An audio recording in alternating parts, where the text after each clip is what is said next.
மெய்க்குடல்னா சத்சங். சத்சங்னா உண்மையாளர்கள் சந்திப்பு அல்லது உண்மையை தெரிந்து கொள்வதற்கான ஒரு சந்திப்பு தான். மெய் என்பது சத்தியம், கூடல் என்பது நம்ம எல்லாம் சந்திக்கக்கூடிய ஒரு நிகழ்வு. இதை நிறைய இடங்கள்ல சத்சங் சொல்லுவாங்க. நம்ம நல்ல தமிழ்ல சொல்லணுன்றதுனால மெய்க்கூடல் அப்படின்னு வச்சிருக்கோம். இந்த மெய்க்கூடல் நிகழ்வுல அவங்க எல்லாரையும் காலையில சந்திக்கிறதுல பேரானந்தம், பெரும் மகிழ்ச்சி.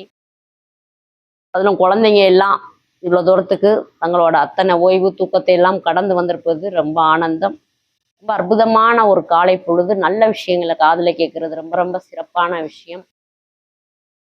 நம்ம இங்க எடுத்திருக்க தலைப்பு, இன்றைய மெய்க்கூடல்ல நம்ம தலைப்பு உடல் என்னும் மாபெரும் தேர் அப்படின்னு ஒரு தலைப்பு நம்ம எடுத்திருக்கிறோம்.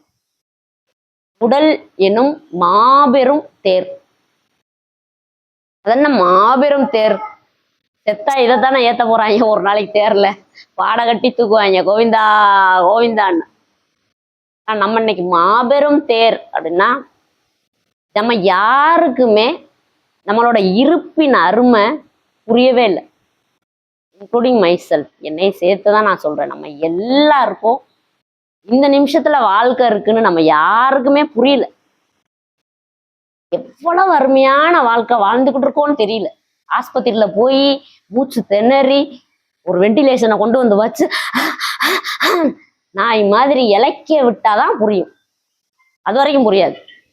குத்தி கிழிக்கணும், கொண்டு வந்து ஊசியை இதுல ஏத்தி அதுல ஏத்தி இதுல ஏத்தி குத்துனால அப்பயும் அறிவு வேலை செய்ய போதா?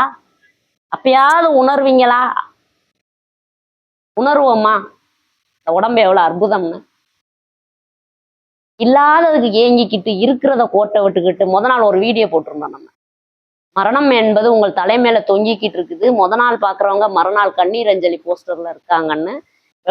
நேற்று ஒரு கண்ணீர் அஞ்சலி போஸ்ட் என்னோட ஸ்டேட்டஸ் பார்த்துருப்பீங்க நிறைய பேர். காலையில கூட்டத்துல போன ஒரு ஆத்மா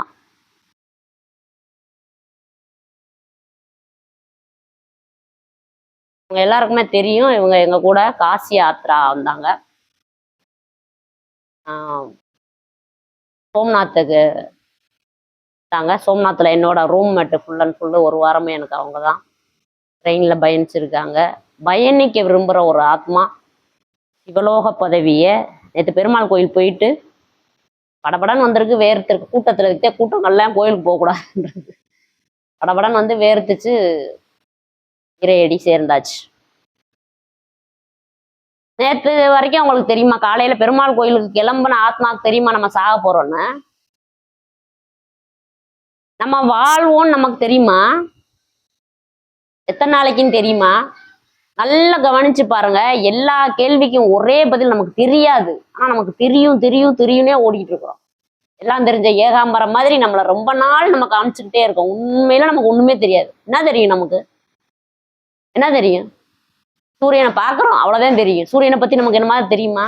பௌர்ணமி வருது பார்க்குறோம், தெரியும். முன்னோர்கள் சொல்லி வச்சிருக்காங்க 15 நாள் தேயுதுடா, 15 நாள் வள, எல்லாமே முன்னோர்கள் ஞான திருஷ்டியில கண்டுபிடிச்சு சொல்லிட்டாங்க. அதை வச்சுதானே நம்ம சொல்லிக்கிட்டு இருக்கிறோம். நமக்கு என்ன தெரியும்? எனக்கு எப்ப தெரியாதுன்னு நான் உணர்றனோ அப்பதான் தெரியக்கூடிய வாய்ப்பு நமக்கு வரும்.